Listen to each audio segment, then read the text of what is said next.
अपन जितने लोग बैठे हुए हैं, हमें ये भजन खूब गाया जा रहा था उससे पहले पहले, ये राम को लाए हैं हम क्या, ये राम को लाए हैं हम उनको लाएंगे, बहुत अच्छी बात है। लेकिन आप एक बात पक्की बताओ, राम को किसने लेके आए? इस संसार में राम को लाने वाला कौन? तो फिर आज भी हमारी हमारी फिर रही है, आज हम कह रहे हम उसको लाएंगे। अब ये मत बोलना कि मध्य प्रदेश की राजधानी भोपाल से बीके हिंदुस्तानी यूट्यूबर, नेशनल मीडिया फाउंडेशन नई दिल्ली, समूह पत्रकारिता परिषद नई दिल्ली आज नर्मदापुरम जिले की सिवनी मालवा तहसील पहुंची, जहां पर रामधाम आश्रम में भव्य श्रीमद् भागवत कथा का आयोजन चल रहा है। ग्राम पंचायत बाबरी, जो रामसो राम महाराज जी का तपस्वी स्थल, मां नर्मदा का दक्षिण तट।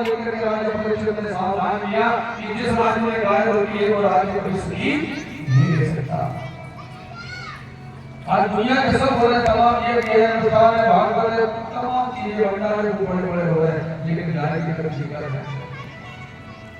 आज इस भागवत कथा का दूसरा दिन है।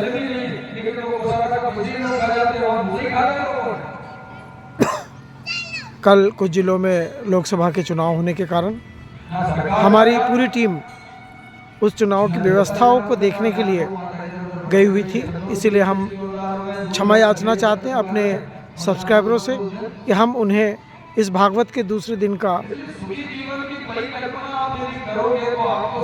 शुभारंभ कार्यक्रम नहीं दिखा पाए। इसके लिए हम क्षमा चाहते हैं पूरी टीम की तरफ से।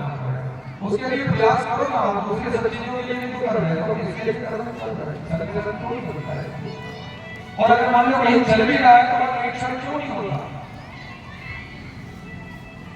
कहीं कहीं की जगह गौशाला में मैंने ऐसी भी देखी, वो कहते हैं प्राइवेट है, अभी इस गाय से ज्यादा नहीं रखते। तो फिर गौशाला का मतलब क्या? धर्मशाला किसको कहते हैं? धर्मशाला उसको कहते हैं जहाँ कोई भी आके रुक सकता है। तो फिर गौशाला, भाई गौशाला में ये तो नहीं है कि वहां बिल्कुल डिजाइनदार गाय हो या कोई कीमती हो, कोई रहेगी बाकी की। तो फिर तुमने क्यों ये नाटक कर रहे हैं कि तुमने गौशाला भी रखा है और बाकी गाय बेचारी मारी फिर रहे हैं, तुम यहाँ पे चकाचक भी रख रहे हैं। कहने का मतलब मेरा ये है कि जब आपने नाम गौशाला दिया है तो गौशाला में जो है ना, यदि आप अपनी प्राइवेट व्यवस्था में अलग चीज है, लेकिन गाय का बहुत ज्यादा ध्यान रखना है।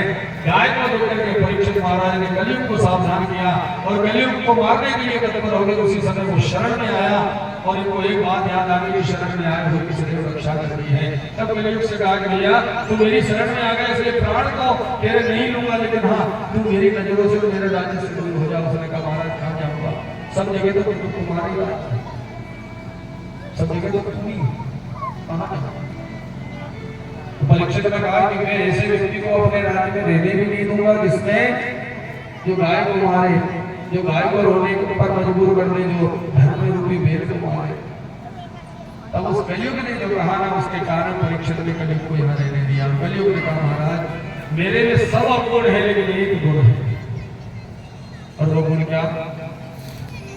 कलयुग ने कहा कि जो काम सत्युग में त्रेता युग में 10,000 वर्ष तपस्या करो तब जाकर के जो फल प्राप्त होता था, त्रेता में 1000 यज्ञ करो तब जाकर के जो फल प्राप्त होता था, द्वापर में खूब सेवा करो तब जाकर के जो फल प्राप्त होता था, वो फल मेरे राज्य में कोई व्यक्ति अगर मान लीजिए एक घड़ी आदि घड़ी और आदि में बुनियाद और तुलसी संगत साधु की हरे कोटि अपराध, बोले अगर मान लीजिए 24 घंटे में से 24 मिनट भी यदि वो बैठ करके और भगवान के नाम की श्रद्धा से एक माला फेर लेगा, उसे 1000 यज्ञ का फल प्राप्त हो जाएगा। बोलो भक्तवत्सल भगवान।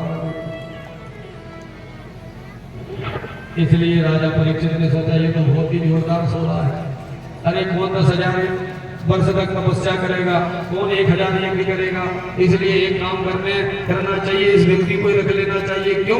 क्योंकि इसके समय में, इसके काल में बैठ करके व्यक्ति यदि 24 मिनट भी भगवान के नाम का गुणगान कर लेगा तो उसे 1000 यज्ञ का पुण्य प्राप्त हो जाएगा। इकल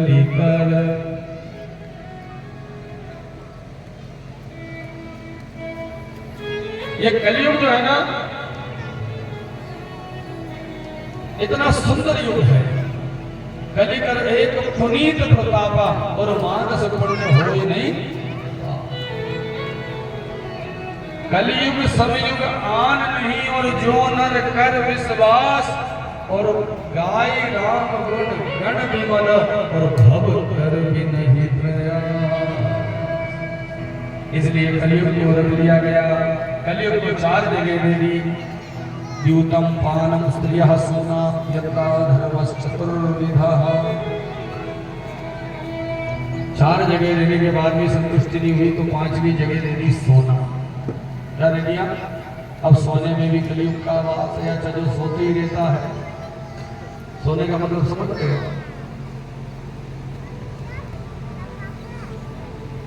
एक तो सोना वो जो गले में पहन रहे हैं, उसी में कलयुग का वास है। और एक उसको भी सोना कहते हैं। क्या कि हम भी मोह नींद में पड़े हुए हैं। मैंने कहा भैया वो कहाँ है? बोले सो रहे हैं। कहाँ थे? बोले सो रहे थे। कितना सोना भी कोई काम का नहीं, क्योंकि सोते रहोगे मोह माया के अज्ञान के अंधेरे में अगर सोते रहोगे ना तो भी कल्याण रुक जाएगा। इसलिए कलयुग का निवास है सोने, और सोने में निवास था इसलिए वो मुकुट को बैठ गए। अच्छा, मुकुट में क्यों बैठा? क्योंकि वो बेईमानी का मुकुट था, लूट करके लाया हुआ मुकुट था। और कलयुग का निवास ईमानदारी में नहीं है। कलयुग का निवास बेईमानी। हालांकि अपन लोग तो कहाँ करते बेईमानी, अपने से कहाँ होती बताओ?